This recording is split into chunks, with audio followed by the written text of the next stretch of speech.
میرا نام جہاں زیب ہے۔ پیشے کے اعتبار سے میں ایک معمولی سا کلرک ہوں۔ میں ایک بے حد غریب گھرانے میں پیدا ہوا تھا۔ میرے ابا کے پاس ایک ریڑھی تھی جو انہوں نے کسی سے مانگ کر لی تھی۔ وہ اس پر سبزیوں کو رکھ کر بیچا کرتے تھے۔ گلی گلی میں جا کر میرے ابا سخت گرمی میں بھی ریڑھی کے لیے گھومتے تھے۔ میں اکلوتا بیٹا تھا اپنے ماں باپ کا، مگر پھر بھی وہ میری بھی خواہشیں پوری نہیں کر پاتے تھے۔ مجھے ان سے کوئی گلہ نہیں تھا، کیونکہ وہ اپنی پوری کوشش کرتے تھے کہ میری تمام خواہشات کو پورا کر سکیں۔ وہ مجھے اسکول بھی بھیج رہے تھے، حالانکہ ہمارے محلے کے بہت سے بچے اسکول بھی نہیں جا پاتے تھے۔ ہمارا محلہ بہت غریب تھا، یہاں پکی سڑک تو دور کی بات، سڑک کا نام و نشان بھی نہیں تھا۔ یہ ایک کچا علاقہ تھا۔ جگہ جگہ بہتا گٹر کا بدبودار پانی وہاں سے گزرنے والوں کو ناک ڈھانپنے پر مجبور کر دیتا تھا۔ جگہ جگہ پڑا کوڑے کرکٹ کا ڈھیر اور غلاظتیں اس جگہ کی غربت کی عکاسی کرتی تھیں۔ غربت کا یہ مطلب نہیں ہوتا کہ لوگ صاف نہیں رہتے، مگر ہم جیسے لوگ جو انتہا کے غریب ہوتے ہیں ان کے لیے کوئی حکومت کام نہیں کرتی۔ اسی لیے ہمارے علاقے میں کوئی قدم رکھنے سے پہلے 100 بار سوچتا تھا۔ ہمارے ہاں اسکول کے نام پر کوئی ٹوٹی پھوٹی بلڈنگ بھی نہ تھی۔ میرے ماں باپ نے مجھے ایک سرکاری اسکول میں داخل کروایا تھا جو کہ ہمارے گھر سے کافی فاصلے پر تھا۔ ابا روز مجھے اپنے کاندھے پر بٹھا کر وہاں چھوڑ کر آتے تھے اور اماں واپسی پر مجھے لینے آتی تھیں۔ میں باہر گلی میں شام کے وقت کھیلنے جاتا تھا۔ میرے ماں باپ ان پڑھ تھے اور بستی میں بھی کوئی پڑھا لکھا نہیں تھا سوائے میرے ایک ماموں کے، جنہوں نے 8ویں پاس کی ہوئی تھی۔ بستی کے تعلیمی ریکارڈ کے مطابق میرے ماموں سب سے زیادہ تعلیم یافتہ تھے اور یہی معیار ہماری بستی کا تھا۔ میرے ماں باپ چاہتے تھے کہ یہ ریکارڈ ان کا بیٹا توڑے، اسی لیے وہ انتہائی مشکل ترین حالات میں بھی مجھے پڑھا رہے تھے۔ اسی لیے میں بہت دل لگا کر پڑھائی کرتا تھا۔ وہ ہوتا ہے نا ہر ماں باپ کا خواب کہ ہمارا بیٹا بڑا ہو کر پڑھ لکھ کر بڑا افسر لگے گا۔ بس یہی خواب میرے ماں باپ کی آنکھوں میں بھی سجا تھا، مگر یہ خواب پورا نہ ہو سکا۔ میں زندگی کے ایک بہت عجیب دوراہے پر آ کر کھڑا ہو گیا تھا کہ مجھے کچھ سمجھ ہی نہیں آ رہی تھی کہ کیا کروں۔ میں نے اپنی زندگی میں بہت غلطیاں کی تھی اور کبھی ان پر شرمندہ بھی نہیں ہوا تھا، انہیں سدھارنے کی کوشش بھی نہیں کی تھی۔ میں نے پڑھائی بھی بعد میں ادھوری چھوڑ دی تھی۔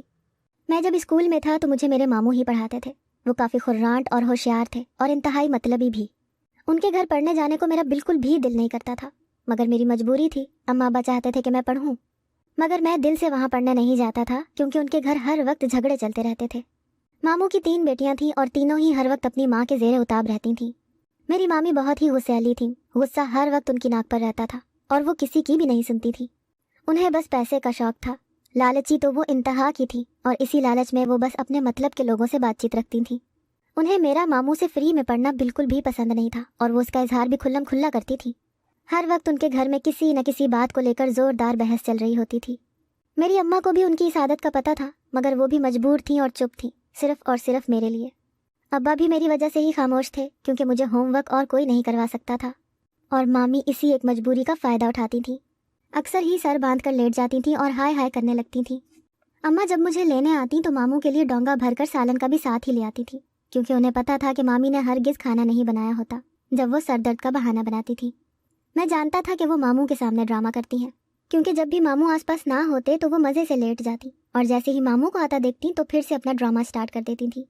ان کی ایسی ہی عادتوں سے سب تنگ تھے۔ خیر اماں کی مجبوری تھی، اسی لیے مجھے ماموں کے ہاں پڑھنے بھیج دیتی تھی۔ میں پڑھائی میں کافی اچھا ثابت ہوا تھا، ہر کلاس میں اول ہی آتا تھا۔ ماں باپ بہت محنت سے مجھے پڑھا رہے تھے اور مجھے اس بات کا بہت احساس تھا، تبھی میں دل لگا کر پڑھتا تھا۔ ہر ممکن کوشش کرتا تھا کہ میری وجہ سے میرے ماں باپ کو شرمندہ نہ ہونا پڑے۔ میٹرک میں پوزیشن حاصل کر کے میں نے اسکالرشپ پر ایک مہنگے کالج میں داخلہ لے لیا۔ مجھے یقین نہیں تھا کہ میرا اس کالج میں داخلہ ہو جائے گا، مگر جیسے ہی میرا ایڈمیشن کالج میں کنفرم ہوا میرا دل تو بلیوں اچھلنے لگا تھا۔ اب تک تو دوستوں سے بس سنا ہی تھا کالج لائف کے بارے میں، سب کہتے تھے کہ کالج لائف بہت مزے کی ہوتی ہے، اسکول کی طرح یہاں زیادہ پابندیاں نہیں ہوتی، لوگ موج مستی کرتے بہت اور بھی نہ جانے کیا کیا۔ میں دوستوں کی ان ساری باتوں کو دماغ میں بٹھا کر ہر نئے آنے والے اسٹوڈنٹ کی طرح کافی پرجوش سا کالج آیا تھا۔ پہلے دن ہر طرف گہما گہمی تھی، کوئی پریشان سا چہرہ لیے گھوم رہا تھا اور کوئی بے فکری سے ہنس رہا تھا۔ پہلے دن ابا مجھے چھوڑنے آئے تھے۔ میں جیسے ہی گیٹ سے اندر داخل ہوا تو اسٹوڈنٹس کا اتنا جمگٹھا دیکھ کر ایک پل کو تو میں گھبرا گیا تھا۔ میں نے چاروں طرف نظر دوڑائی، ایک طرف ٹولیوں کی صورت میں کچھ لڑکیاں کھڑی باتیں کر رہی تھیں اور دوسری طرف کچھ لڑکے ایک دوسرے کے کاندھوں پر ہاتھ رکھے لڑکیوں کو دیکھ دیکھ کر سرگوشی کر رہے تھے۔ یہ ایک مہنگا ترین پرائیویٹ کالج تھا، میں تو اسکالرشپ کی وجہ سے آ گیا تھا یہاں، ورنہ یہاں داخلہ لینا بہت مشکل ہوتا، اور اگر کسی کو مل بھی جائے نا تو یہاں کی فیسیں سن کر انسان کے دانتوں تلے پسینہ آ جائے۔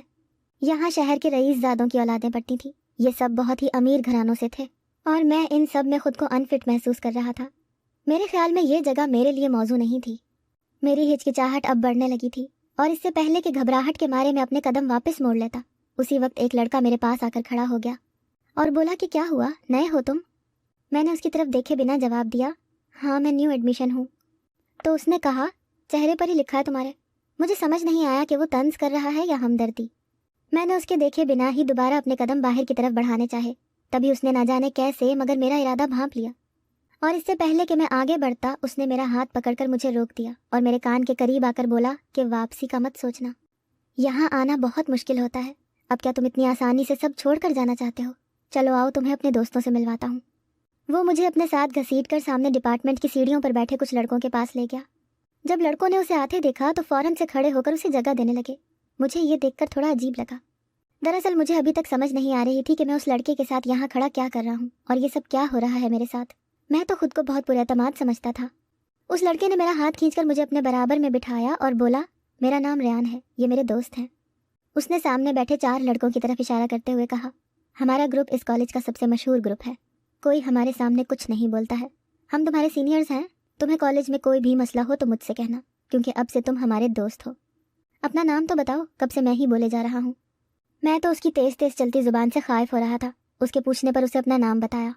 میرا نام جہاں زیب ہے، میں یہاں اسکالرشپ پر آیا ہوں، ایک بہت ہی غریب گھرانے سے تعلق ہے میرا۔ میں نے ریان کے مجبور کرنے پر اپنا مختصر سا تعارف کروایا۔ وہ میرا پہلا دن تھا اور پہلے ہی دن مجھے کالج کے سب سے مضبوط گروپ میں شامل کر لیا گیا تھا۔ اس کے پیچھے کی وجہ بھی مجھے بعد میں پتہ چلی تھی کہ ریان خود بھی ایک غریب گھرانے سے تھا اور یہاں پر اسکالرشپ پر تو نہیں آیا تھا، مگر اسے یہاں اس کے ماموں نے ایڈمیشن کروایا تھا۔ اس نے مجھے بتایا کہ میرے ماں باپ نہیں ہیں، میں پہلے یتیم خانے میں رہتا تھا اور پھر بعد میں میرے ماموں نے مجھے اپنے ساتھ رکھ لیا۔ وہ ایک بہت لالچی انسان ہے، ان کا کوئی بیٹا نہیں ہے تو بس مجھے اپنے پاس اسی لیے رکھ لیا ہے۔ وہ ہی مجھے اتنے مہنگے کالج میں پڑھا رہے ہیں، مگر مجھے پڑھنے وغیرہ کا کوئی شوق نہیں ہے، اسی لیے میں یہاں کالج میں بس مزے کرنے آتا ہوں۔ یہاں پر سب مجھ سے دب کر رہتے ہیں۔ جب میں نے تمہیں پہلی بار یہاں دیکھا تو میں سمجھ گیا تھا کہ یہاں پر تم کافی گھبرا رہے ہو۔ میں بھی جب یہاں آیا تھا تو پہلے چند مہینے سب سے ڈرا رہتا تھا، سب میرا مذاق بناتے تھے۔ پھر میں نے یہاں پر گروپ بنانا شروع کیا اور کالج میں اب سب مجھے کچھ بھی کہنے سے پہلے 100 بار سوچتے ہیں۔ تم بھی یہاں کسی سے نہ دبنا۔ وہ اسی طرح کی باتیں کر کر کے میرا برین واش کرتا رہتا تھا۔ میں جو اس کالج میں اچھی تعلیم حاصل کرنے آیا تھا، اب اس کو بھول کر ریان اور اس کے دوستوں کے رنگ میں رنگتا جا رہا تھا۔ مجھے اس بات کا اس وقت بالکل بھی اندازہ نہیں تھا کہ میں اپنا قیمتی وقت ضائع کر رہا ہوں۔ میں ہر وقت موج مستی کرنے لگا تھا، دوستوں کے ساتھ غلط صحبت میں اٹھنے بیٹھنے لگا تھا۔ ان لوگوں کے ساتھ رہ کر مجھے پتہ چلا تھا کہ وہ لوگ کثرت سے سگریٹ نوشی کرتے ہیں اور کالج کی لڑکیوں کو اپنے جھوٹے پیار کے جال میں پھنساتے ہیں اور پھر ان سے خوب پیسے بھی بٹورتے ہیں۔ کیونکہ یہاں ساری امیر گھرانوں کی لڑکیاں پڑھتی تھیں تو ہمارے گروپ کا ہر ایک لڑکا ان کو ساتھ لیے گھومتا تھا۔ میں لڑکیوں سے دور ہی رہتا تھا۔ میرے دوست مجھے کہتے بھی تھے کہ ان سے دوستی کرو، مگر میں نہیں کرتا تھا۔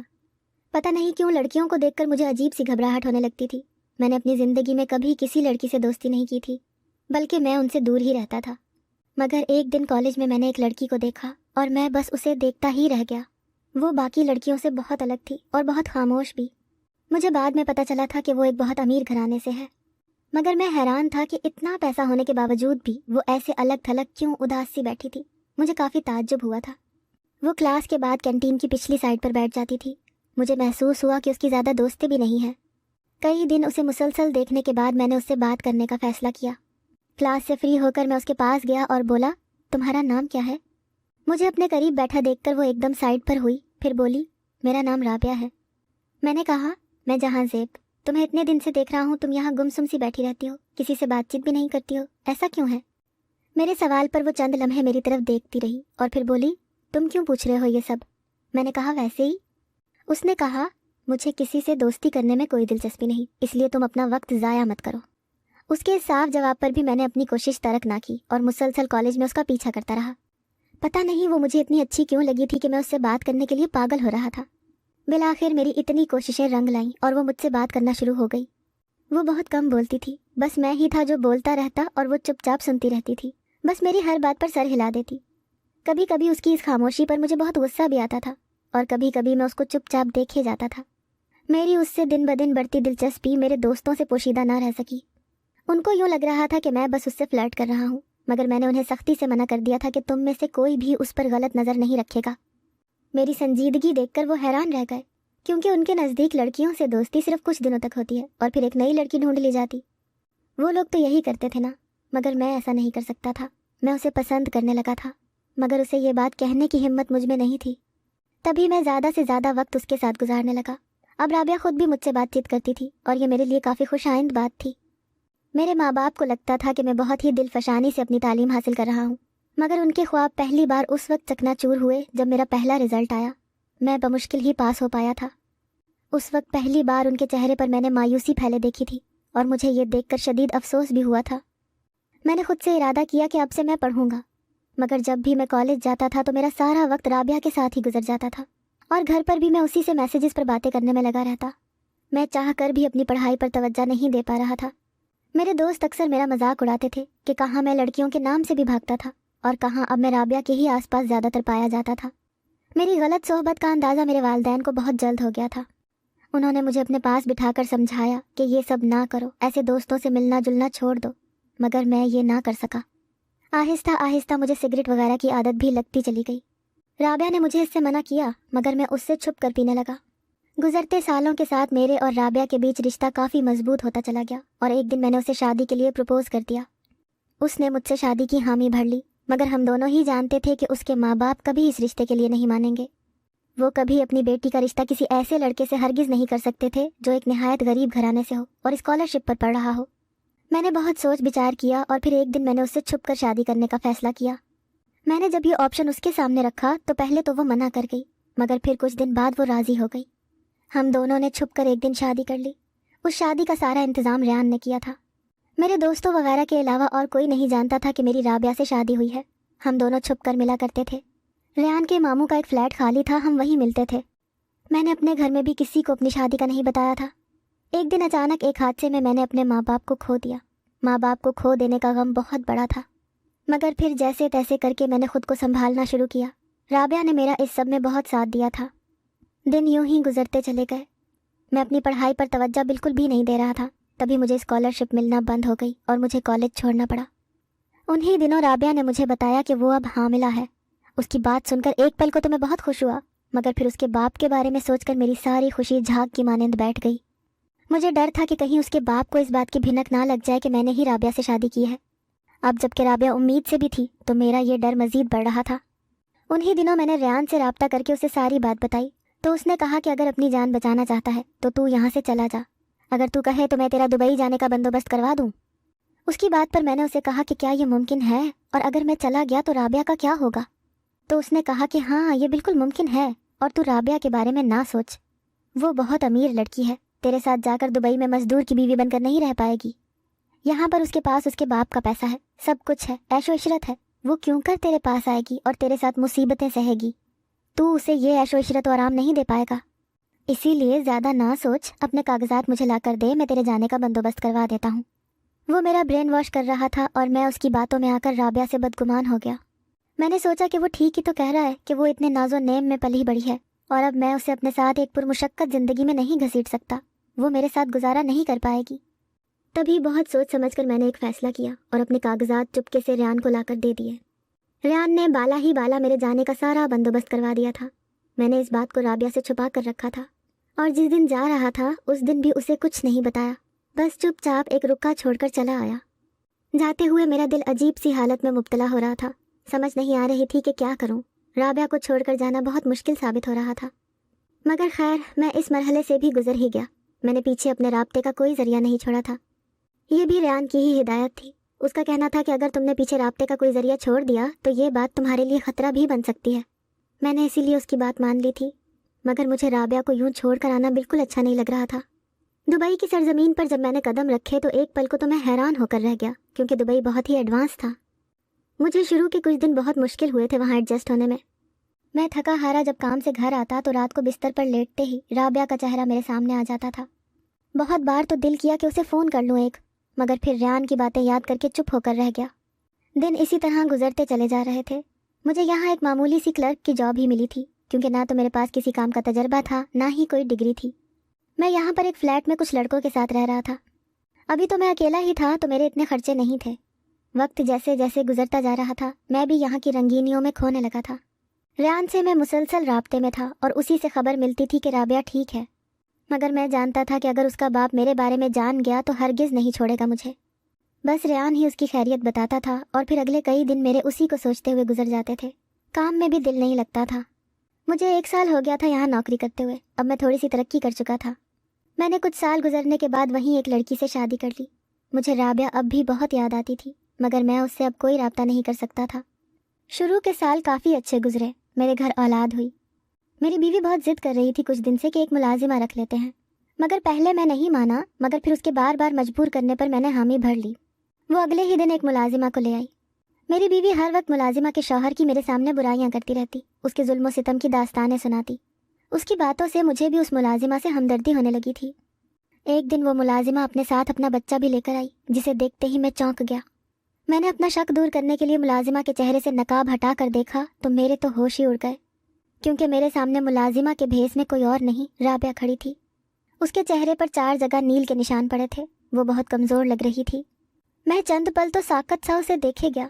مجھے کچھ سمجھ نہیں آ رہا تھا کہ اسے کیا کہوں. میں خود کو اس وقت بولنے کے قابل بھی نہیں سمجھ رہا تھا. میری زبان جیسے تالو سے چپک کر رہ گئی تھی. مجھے کچھ سمجھ نہیں آ رہا تھا کہ میں اسے کیا وضاحت پیش کروں، کیا کہوں اس سے کہ میں نے وہ سب کیوں کیا تھا اور کیسے کیا تھا. اس پل مجھے شدت سے احساس ہو رہا تھا کہ میں نے بہت بڑی غلطی کی تھی زندگی میں، اور اب میرے پاس ہاتھ ملنے کے سوا اور کوئی چارہ نہیں تھا. میں اس کی آنکھوں میں لکھا شکوہ پڑھ سکتا تھا. میں اس وقت بہت شرمندہ ہو رہا تھا، اتنا کہ میں اس سے یہ تک نہیں پوچھ سکا کہ اس نے شادی کیسے کر لی. یہ کافی حیران کن بات تھی میرے لیے. میری الجھن کو دیکھتے ہوئے وہ خود بولی، میں جانتی ہوں تم کیا سوچ رہے ہو. میں نے کسی سے شادی نہیں کی، نہ ہی میرا کوئی شوہر ہے. جب تم بنا بتائے مجھے یوں چھوڑ کر چلے آئے تو میں کئی دن بس کمرے میں بند روتی رہی تھی. میں نے تمہارے دوستوں سے بھی تمہارے بارے میں بہت پوچھا تھا، مگر کسی نے مجھے کچھ نہیں بتایا. تمہیں ڈھونڈتے ڈھونڈتے میں تھک گئی تھی. انہی دنوں میرے ماں باپ کو پتہ چل گیا کہ میں حاملہ ہوں. انہوں نے مجھے کہا کہ یہ بچہ گرا دو ورنہ ہماری بہت بدنامی ہو جائے گی. میں نے انہیں بتایا کہ میں نے چھپ کر شادی کر لی تھی. وہ مجھے مسلسل مجبور کرتے رہے، مگر میں نے ان کی ایک نہ سنی، جس پر وہ مجھے زبردستی ڈاکٹر کے پاس لے جانے کی دھمکی دے گئے. میں نے اس رات اپنے ایک بیگ میں پیسے اور قیمتی زیور ڈالا اور اپنی ایک دوست کے پاس چلی گئی. اس نے مجھے بتایا کہ تم دبئی میں ہو. اسے کسی سے تمہارے بارے میں پتہ چلا تھا. اس سے پہلے کہ میرے والدین مجھ تک پہنچتے اس نے سارا بندوبست کروا کر مجھے یہاں اپنی کزن کے ہاں بھجوا دیا. میں کافی دن سے یہاں اس کی کزن کے ہاں ہی رہ رہی ہوں، اور یہ جو میرے منہ پر نشان دیکھ رہے ہو نا، یہ میرے ماں باپ کے دیے ہوئے ہیں. جب انہیں پتہ چلا تھا کہ میں شادی کر چکی اور حاملہ ہوں اور اب وہ لڑکا غائب ہے تو انہوں نے مجھے بہت مارا تھا. میں نے یہاں آ کر سب سے پہلے تمہیں تلاش کرنا شروع کیا، اور جب میں تم تک پہنچی تو پتہ چلا کہ تمہاری تو شادی ہو چکی ہے اور تم اپنی ایک نئی فیملی بنا کر بڑے ہنسی خوشی رہ رہے ہو. یہ دیکھ کر مجھے سخت غصہ چڑھا تھا. میں نے سوچ لیا کہ میں کبھی تمہیں یہ نہیں بتاؤں گی کہ تمہارا ایک بچہ بھی ہے، اور نہ تمہیں اس کی شکل دیکھنے دوں گی. اور تمہیں تو یہ تک نہیں پتا کہ تمہاری بیوی بھی تمہاری اس شادی کے بارے میں جانتی ہے. میں نے اس سے مل کر اسے سب بتا دیا تھا. پھر پلان بنایا ہم دونوں نے اور میں یہاں ملازمہ بن کر آئی تھی. تم نے اتنے دن تک مجھے نہیں پہچانا، مگر آج اپنے بچے کو دیکھ کر اسے پہچان گئے، کیونکہ وہ پورا کا پورا تمہاری کاپی ہے. میں تو اس کی بات سن کر ہی پریشان ہو گیا. کیا سچ میں تم نے میری بیوی کو بتا دیا میرے بارے میں نے کسی امید کے تحت اس سے پوچھا. اس نے کہا ہاں میں نے بتا دیا ہے. میں اب کچھ نہیں کر سکتا تھا. میں نے جو راز اپنی بیوی سے سالوں سے چھپائے رکھا وہ اسے معلوم ہو چکا تھا. مجھے ڈر تھا کہ وہ مجھے چھوڑ کر چلی نہ جائے، ورنہ میرے بچوں کا مستقبل خراب ہو جائے گا. میں ایک عجیب مصیبت میں پھنس گیا تھا. برسوں پہلے میں نے رابعہ سے ایک تو چھپ کر شادی کی، اور پھر جب وہ حاملہ ہوئی تو اسے بیچ راہ میں بزدلوں کی طرح چھوڑ کر بھاگ گیا. وہ میرے بچے کو ساتھ لیے میرے سامنے سے ہو کر گزرتی چلی گئی، اور پیچھے میں خالی بیٹھا رہ گیا. اگر آپ کو ہماری آج کی کہانی پسند آئی ہے تو اس ویڈیو کو لائک کریں اور زیادہ سے زیادہ شیئر کیجیے. اس طرح کی مزید اچھی اور سبق آموز کہانیاں سننے کے لیے ہمارے چینل کہانی بازار کو سبسکرائب کرنا نہ بھولیے گا. فی امان اللہ. اللہ حافظ.